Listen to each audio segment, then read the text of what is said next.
हाँ जी, class 10th, hope you are doing well.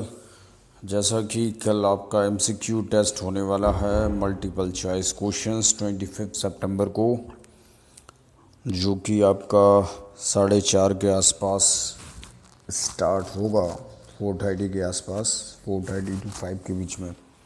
तो कोशिश कीजिएगा जो भी मैं पढ़ा रहा हूँ उसको ध्यान से पढ़िएगा, आपके एमसीक्यू के लिए अच्छा रहेगा। 20 मार्क्स का होगा आपका। और 4 चैप्टर जो कि हमने ऑलरेडी डिस्कस कर चुके हैं प्रीवियस, उसमें उनका एक क्विक रिवीजन सीरीज़ ये होगा। ये वीडियो जो है कम्प्लीटली रिवीजन के बेस्ड पे है।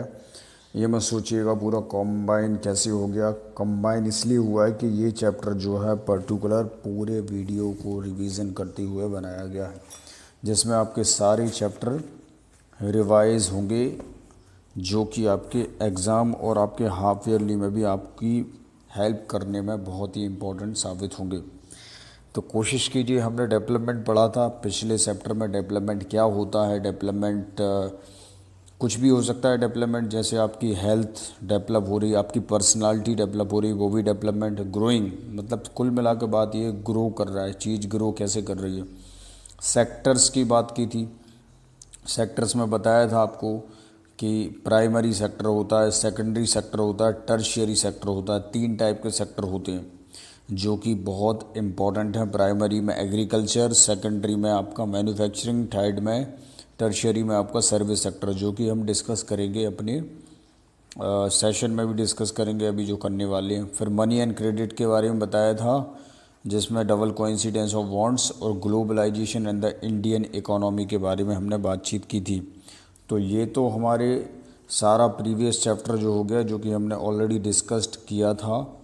तो हम फाइनली बात करेंगे कि कैसे मनी एंड क्रेडिट क्या है, ग्लोबलाइजेशन क्या होता है, डेवलपमेंट क्या होता है। ये सारी चीज़ें हमें डिस्कस करना बहुत ही इम्पोर्टेंट है एग्ज़ाम के पॉइंट ऑफ व्यू से, जो कि हाफ ईयरली एग्ज़ाम में भी आपकी काफ़ी हेल्प करने में सहायता देगा। तो हम स्टार्ट करेंगे डेवलपमेंट से। चैप्टर 1 होता है आपका डेवलपमेंट, ठीक है।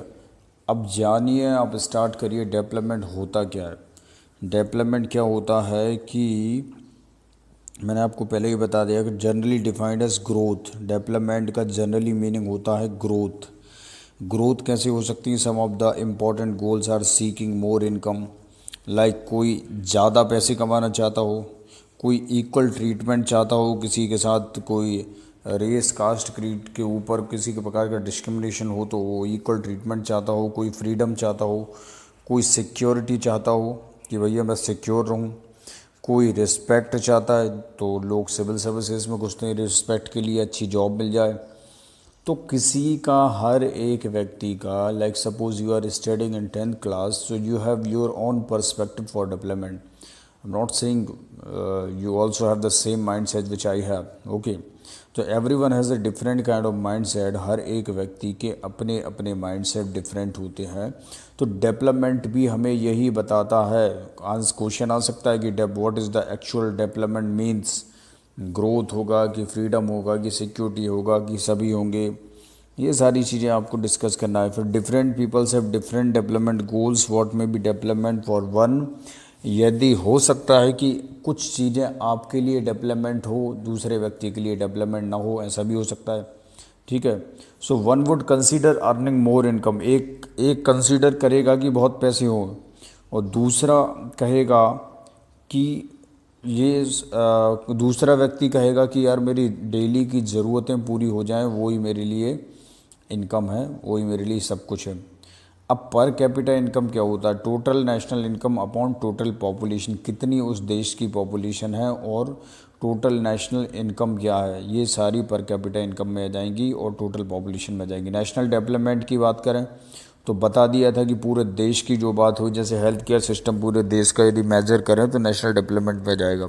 सस्टेनेबल डेवलपमेंट, जिसमें रेगुलर फ्यूचर जनरेशन के हिसाब से बात करी गई हो, और डेवलप्ड कंट्री और डेवलपिंग कंट्री में अंतर समझ लीजिएगा कि इसमें इंडिविजुअल इनकम होती है और इसमें लो पर कैपिटा होता है। डेवलपिंग जैसे इंडिया है तो इंडिया लो पर कैपिटा इनकम पर ही चलता है।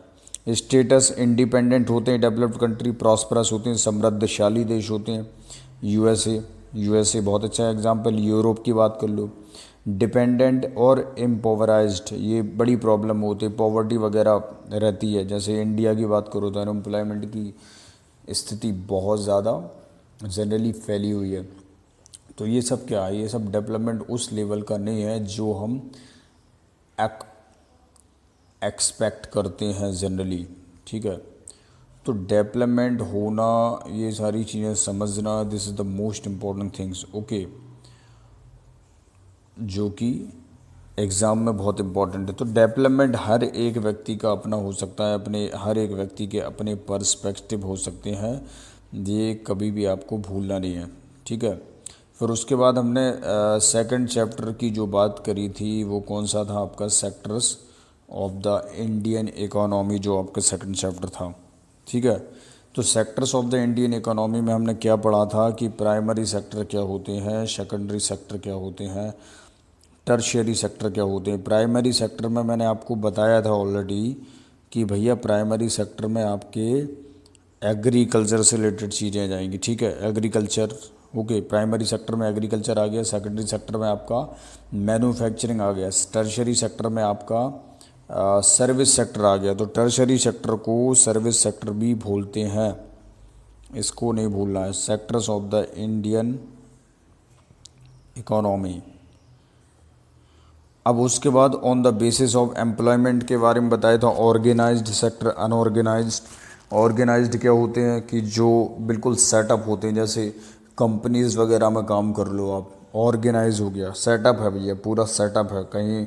और जो ईंट मीट उठाते हैं, जो मजदूरी करते हैं, दिहाड़ी मजदूर होते हैं, वो अनऑर्गेनाइज्ड सेक्टर में जाएंगे।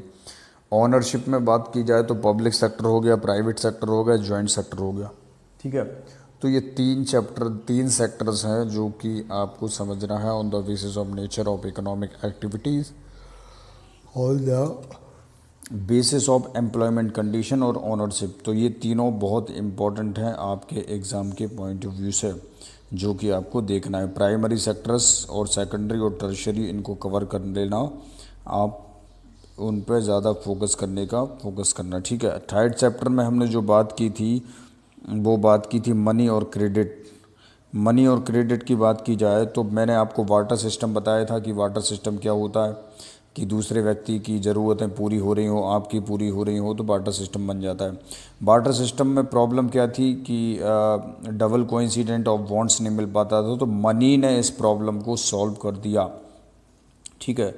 अब when both the parties have to agree to sell and buy each others commodity, this is known as, दोनों पार्टी यदि सहमत हो गई अपने सामान को बेचने के लिए या उसके सामान को लेने के लिए, तो ये डबल कोइंसिडेंस ऑफ वांट्स हो जाता है। अब मॉडर्न फॉर्म ऑफ करेंसी कौन कौन सी है, पेपर, नोट्स और कॉइन, याद रखना, एमसीक्यू में आ सकते हैं ऐसे question.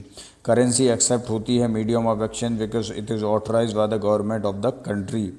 Reserve bank of India किसके बिहाफ में करेंसी नोट को इशू करती है, सेंट्रल गवर्नमेंट। क्वेश्चन आ सकता है स्टेट गवर्नमेंट, सेंट्रल गवर्नमेंट या नेशनल गवर्नमेंट, कुछ भी आ सकता है, ऐसे क्वेश्चन पूछ सकते हैं। लोन क्या होता है ऑलरेडी बता दिया था। चेक वगैरह क्या होते हैं, ड्रॉवर्स अकाउंट में जो निकलता है, ठीक है। और उसके अलावा बोरोवर इंटरेस्ट, ये सारी चीज़ें फॉर्मल सेक्टर्स वगैरह थोड़ा बहुत नॉर्मल आप देख लीजिएगा आपके एग्ज़ाम में, एमसीक्यू में भी, और आपके जो मल्टीपल चॉइस क्वेश्चंस होते हैं और आपका हाफ ईयरली एग्जामिनेशन होगा, स्पेशली उसके लिए बहुत इम्पोर्टेंट है। अब हम बात करने वाले हैं ग्लोबलाइजेशन और इंडियन इकोनॉमी, जो कि फोर्थ चैप्टर। ग्लोबलाइजेशन का मतलब क्या समझाया था कि आपकी इकोनॉमी जो है एक्सचेंज कनेक्ट हो जाए, इंटरलिंक हो जाए।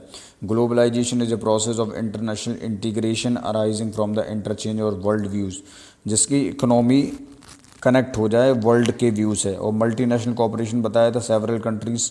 लिबरलाइजेशन मतलब एलिमिनेशन, रेगुलेशन और रेस्ट्रिक्शन से फ्री। इन्वेस्टमेंट मतलब समझ लो कि इन्वेस्ट कर दिया, उसके बदले में कुछ। फॉरेन ट्रेड और वर्ल्ड ट्रेड ऑर्गेनाइजेशन, समझ लो जो भी ट्रेड रिलेशन नेशंस के बीच में होते हैं वो सारी चीज़ें। Privatisation, business, industry, service from public private.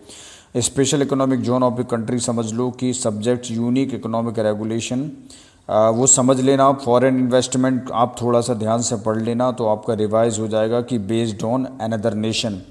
और भी कुछ डाउट आए तो कमेंट कर देना आप, जो भी है व्हाट्सएप पे पूछ सकते हैं। तो कल के एमसीक्यू के लिए तैयार रहिए।